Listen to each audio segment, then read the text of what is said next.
On va maintenant aller en Côte d'Ivoire. Les combats au sol ont opposé tout à l'heure les forces pro-Gbagbo et les forces pro-Ouattara, toujours dans le quartier résidentiel, là où est réfugié en ce moment Laurent Gbagbo. Autre information, la France qui s'engage dans une opération terrestre. C'est ce qu'indique Alexandre Paré, l'envoyé spécial de BFM TV, dans le camp des forces françaises à Abidjan.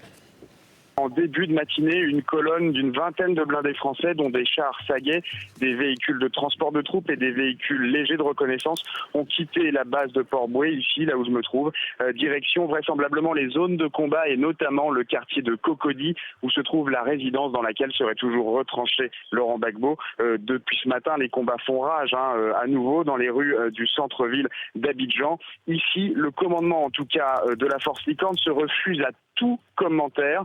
C'est le cas en général quand une opération de grande envergure est en cours. Après les tirs massifs des hélicoptères français cette nuit sur des positions d'armes lourdes des fidèles de Laurent Gbagbo, il semblerait que la France soit en train de s'engager un peu plus encore dans cette crise ivoirienne.